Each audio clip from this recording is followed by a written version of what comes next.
Hey, good evening, everybody. How's everybody doing? Hope you're well. I'll say happy Thanksgiving now because I probably will not speak with you guys again until next Monday. So happy Thanksgiving for this week. And excited about today. Going to be a shorter version tonight of Monday Mayhem, which is my Monday night show where I talk about and recap the games that I played over the weekend and did not have a lot of games to play over the weekend, really. I did manage to do something very, very special, though. On Thursday, I was able to teach 40 mental health care professionals how to play a role-playing game. And so I'm going to get into that tonight. And so if you're brand new and you just kind of clicking through and say, who is this guy? What is he doing? My name is Paul. I am a professional dungeon master as well as a certified therapeutic game master. And that latter part there is what brought me to this conference. It's a statewide conference for mental health professionals, for therapists, for counselors, for all those kind of things.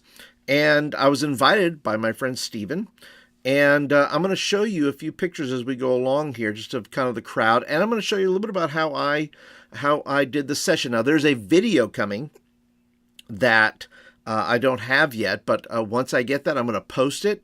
And I'm going to do a whole video about just what I did and how I did it and how I was able to teach that many people what a role-playing game was. And I'm going to share a little bit of that with you tonight. Because you're special, because I get to be live with you. So I get to break that down for you. So anyway, thank you so much for being here. And a couple of things just to show you a couple of things that I got. I ordered the other day, and I don't know what I'm going to do with it, but I managed to complete my set of FRE, Advanced Dungeons & Dragons 2nd Edition. I have these 3 adventures here, and I had this one I had Waterdeep, and I had Tantris, but I did not have Shadowdale. And so Shadowdale is the missing FRE 1 that I was missing. And so I'm excited to I've been reading through that a little bit. I so many games, so many worlds, so little time to play in. Isn't that always the case? If you're an active dungeon master, and your brain is just goes crazy, and you just want to play in every world. You want to play in all of them, right, at the same time. But that is not going to happen. So let me go ahead and jump into tonight and talk about how I taught 40 mental health care professionals how to do an RPG and the value. And really, that's what I was there for. I was there to show the value of it. And so I'll show you just a couple of pictures here, if I can here. And I'll show you, here's a picture here of the room where we are, they are, in groups of 4, you notice. They're in groups of 4, if you can't tell that. And I broke them up into groups of 4. There's probably one group of 5. And some of them knew something about being, about role-playing games. The vast majority did not. Let me show you another picture here. And there's the other side of the room. They're all broken down. There's some in the far corner. They're kind of all over the room there. But yeah, these fine people came to this session because they wanted to learn how role-playing and how games in general, how games can become a therapeutic tool. An intervention, an intervention they can use with their clients. And I wanted to talk about my experience with that. And so I got up there and was able to talk for about 30 minutes or so. And how I did it with them is I broke the whole group down. I said, I need you to get into groups of 4. And so what I did was I said, hey, get in groups of 4. And they did, and I said, this is where I get to share with you. You have to get up, move around, and all those kind of things. I said, but I want to share this with you because I think it's of value because of the work that I've done with both, kids playing just as a professional dungeon master, but also as playing in an after-school program that I developed called Questers. That I did with students. And so I was able to bring some of my experience to the table from that point of view. I'm not a therapist, I'm not a counselor, but I said, I want to bring these things to you. So I made sure that all these people here, I said, hey, If you don't know anything about role-playing games, how many of you have seen Lord of the Rings? Okay. How many of you have seen the Dungeons and Dragons movie? How many of you know anything about King Arthur? Okay.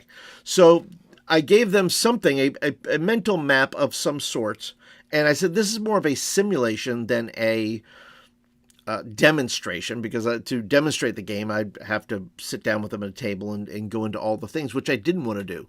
What I did want to do, what I did want is for them to experience what it meant to be a part of a group.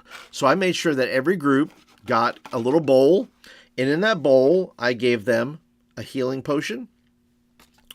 I gave them some little stickers, labels here, and they are fighter, I think it is fighter, cleric, bard, wizard, and rogue. And so I asked them, I said, take one of these, and you're going to be that person. You're going to be that character.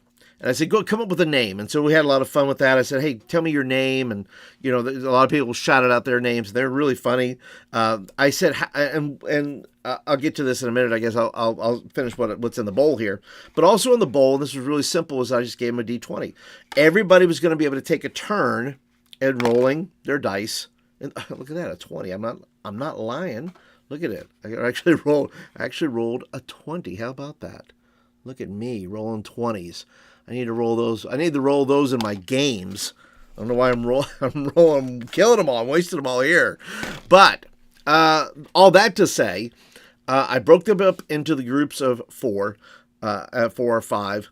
And then I gave them an adventure. So how I did it with them is I did it this way. And I'll show you the screen here that I can, let's see here. Let me show you the screen if I can do this. There we go.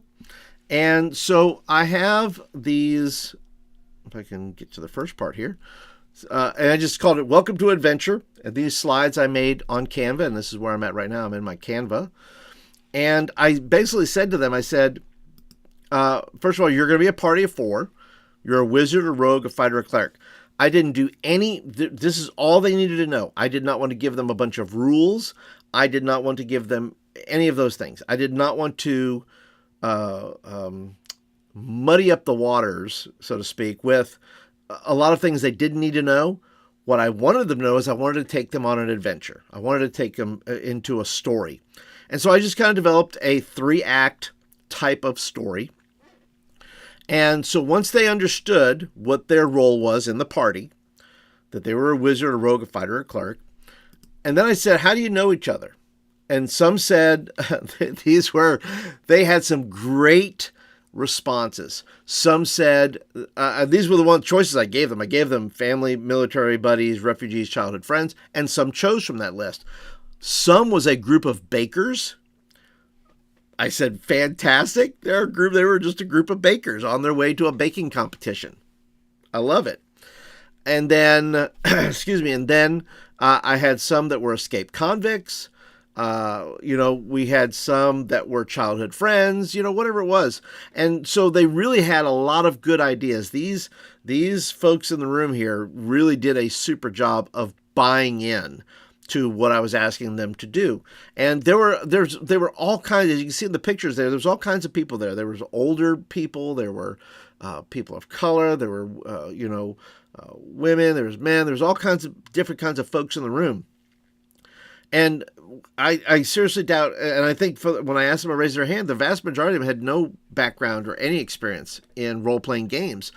And all of these folks really bought into it. They really tried their best. And I'll tell you some of the stories here in just a second of what happened. And then I said, I need you to have a flaw. Pick a flaw. It could be any of these or choose your own. Afraid of heights, people pleaser, always has to be right, enjoys too much drink.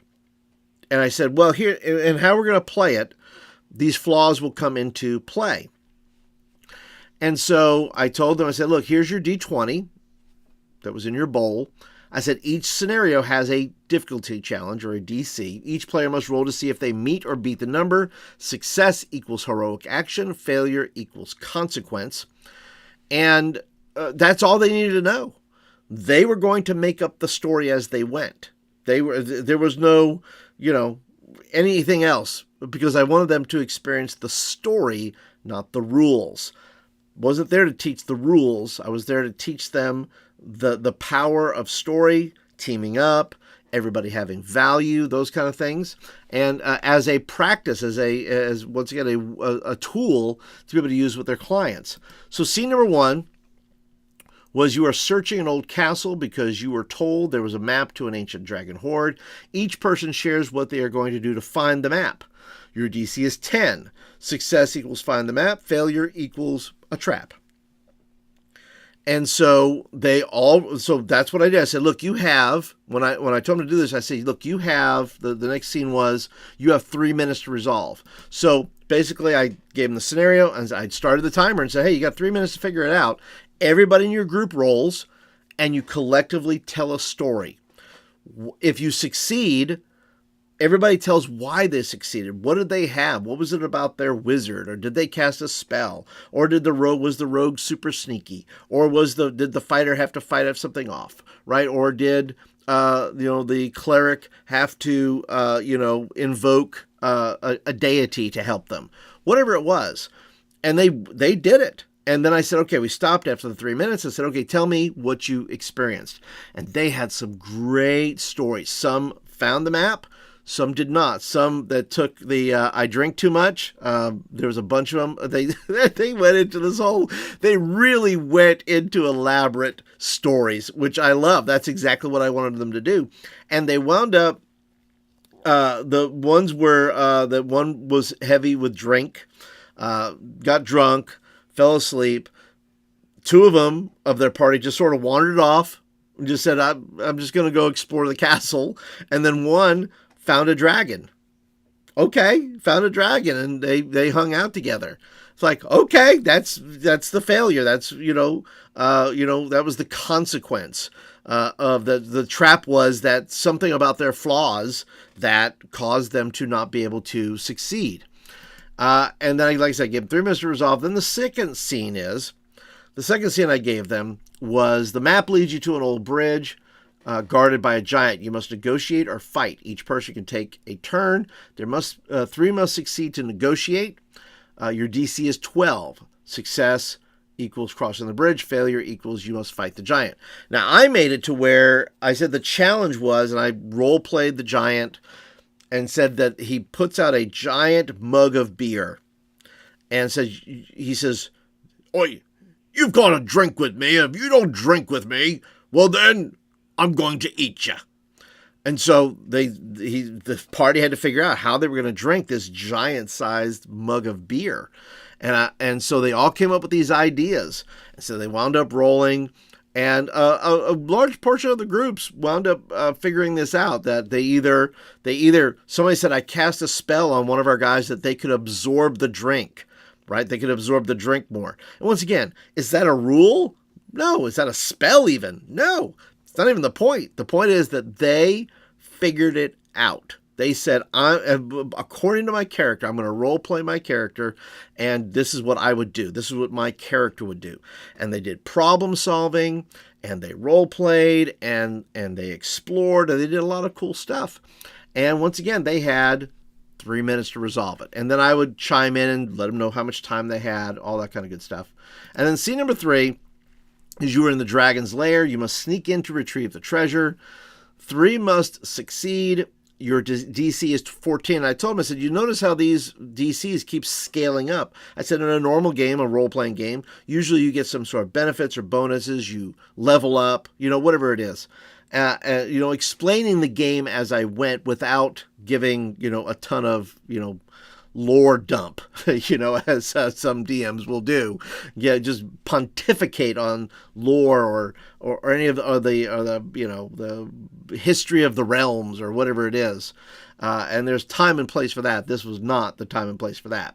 So they snuck in, and once again, and I said, look, if the failure is the dragon eats you. And so I will say the vast majority of the people were eaten, and that's okay. I said, look, you said, how did you get eaten? What was the failure? What was it? Somebody in the party? Was it one of their flaws that got in the way? And I said, take some time to kind of unpack this a little bit and talk about your adventure a little bit. And then I open it up to questions. We did a debrief, and I said, hey, give someone in your party a shout out for playing their part. Good idea. So I gave them a little bit of time to share in their group to say, hey, what did you learn here? Give a shout out and so forth. But then I said, what do you think your character learned from this session? Some learned not to drink so much. Some learned to, be more cautious. Some learned that they needed to be better prepared. And we get into that. I said, that sounds to me like a therapy session. That sounds like something you might do, that you might unpack some of these things about what we can do better. And they all thought that was kind of funny. So, and then I said, what is one real life lesson you can take from today? And this was super interesting because it was a lady in the back who said, I chose anxiety or the anxiety of knowing new people or being in a group because that's an actual anxiety I have. Because I felt like that I wouldn't fit in, or I felt like I wouldn't be good at this. I wouldn't be, a good role player, or I wouldn't think I had any value to add. And the funny thing is that her group that she was in, her party chimed in for her and said, this lady here, she says she didn't do anything for the first scenario, but by the third scenario, she was telling everybody what to do. She was giving instructions. And I just thought, that's it. And I told her, I said, you didn't fail. You won. That's it. That's the deal. There's no failure in role-playing games. There's no failure in these things. You're learning as you go. So I said, look, it's fun. It's a game. And yes, your characters can die and those things. That's a whole process unto itself, working with their characters and those kind of things. But that was a great lesson that she brought in doing that. And I just think the whole process that they went through of learning their characters. And this, like I said, this took about 35 minutes, something like that, where they, let me get back to screen here, where they took this and they really ran with it. They really did a super job with it. I was super proud of them. I told them I was proud of them. And it turned out to be just a very good session where a bunch of people who had never role played in their life or had done anything like we did, and it was a really, really just a cool experience that so many of them got something from it, that they're walking away with a little bit of knowledge or a little bit of experience. It says that was not only fun, but there were so many that came up to me afterwards and says, hey, I really got to know, how can we do this? How can you send me some information? Can you, those, and I said, yes, absolutely. Email me or whatever. And I said, I'll be happy to send you, give you my card and so forth.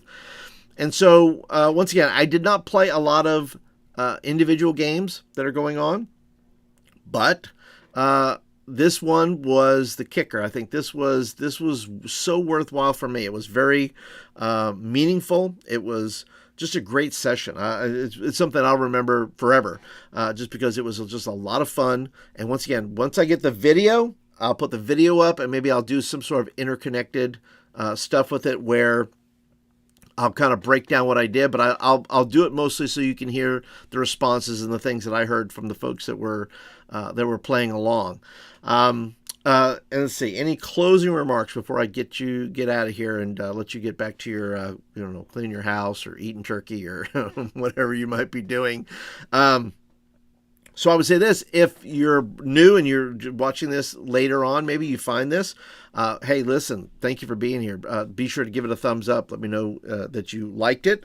And then leave me some comments. What do you think about this? This is the first time I'd ever taught this way, and so it was new to me. But I see going forward that this could be a very good model, a very quick, fast model of being able to teach this. And so, would love your feedback, love your comments. I have a lot of other things coming up next, and I'll talk about it next week especially, but I'll give you a heads up, and I'll post it in the community as well. I'm doing a Learn to Play Pathfinder 2nd Edition over on Roll20, and so if you're interested in learning Pathfinder 2nd Edition, would love to have you at the table. I think it's only $20. to play, and we'll play for probably 2 or 3 hours, maybe more, depending. But it's a great little scenario, and I would love to have you there. And I'll put links down below to all that down in the doobly-doo down there. So, but that's it, guys. Thank you guys so much for hanging out. Appreciate you being a part tonight. And I will catch you guys next Monday. Hopefully, I got some games to talk about other than this. But anyway, I'll see you guys next Monday. You guys have a good night, everybody. We'll talk to you later.